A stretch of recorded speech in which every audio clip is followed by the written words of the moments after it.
मासिक धर्म से पहले और कुछ दिनों बाद कुछ चेंजिंग आता है शरीर में ऐसा, तो कह रहे कि काम की अनुभूति होती है हमारे मतलब उसको फिर मेरे जीवन में कोई पुरुष नहीं है, फिर मैं इतना ज्यादा समस्या हो जाती है कि नींद खुलते ही फिर क्रिया हो जाती है, फिर मतलब ये पूरा उसका सिद्धांत भी है, ये है कि मासिक धर्म के 1 सप्ताह के बाद जब पवित्र होती है स्त्री तो उसको वेदना होती है, और सिद्धांत भी है।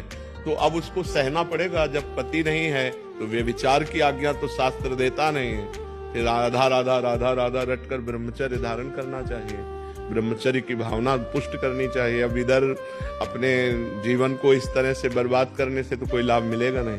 अगर हम अन्य प्रक्रियाओं को स्वीकार करते हैं तो वो सब निषेध ही हैं, वो हमारे जीवन को नष्ट ही करेंगी। तो हमें लगता है कि या तो पुरुष का वरण कर ले, किसी सदपुरुष का वरण कर ले और अपनी गृहस्थ धर्म से रहे, और या फिर उसको सहन करके ब्रह्मचारी बना रहे।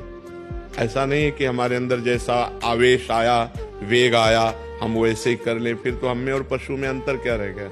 हम मनुष्य हैं, वेग आता राधा राधा राधा राधा, शांत भाव, कोई क्रिया नहीं करनी, कोई बस 2-4 दिन में शांत हो गए। अगर हम अभ्यास करें तो 2 मिनट में शांत हो जाए। ठीक तब होता है जब ज्ञान हो जाता है। तो खूब भजन करो, ब्रह्मचर्य से रहो, भगवान से रो, कोई इधर उधर की क्रियाएं मत करो। और आजकल जैसे व्यवहार हो रहे हैं कि आज इस पुरुष से कल उस पुरुष से, ये मतलब बहुत गंदी बात है और इससे दुर्गति प्राप्त हो जाएगी।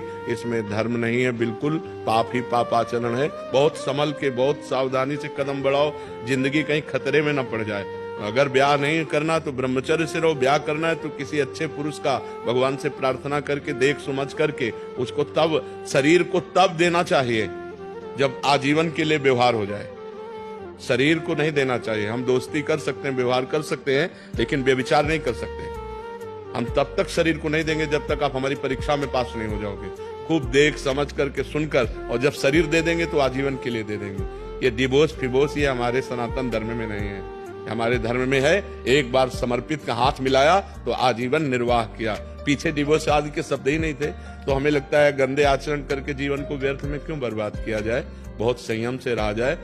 यही तो आवेश है, काम का आवेश, क्रोध का आवेश, लोभ का आवेश, अहंकार का आवेश, यही तो सब पाप कर्म कराने वाले हैं। इन्हीं को तो सहना है। राधा राधा ना सहन हो तो रोज श्री जी का नाम लेकर के, अपने पास जिसे बच्चा है, अब उसका कोई बल तो है नहीं, रो देगा माँ के लिए तो माँ को दौड़ के आना पड़ेगा। तो हमारा बल क्या है? श्री जी है।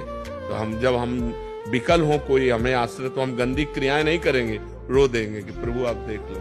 वो जहां रो दिया तो ऐसा संभाल देंगे कि आजीवन संभल जाओगे।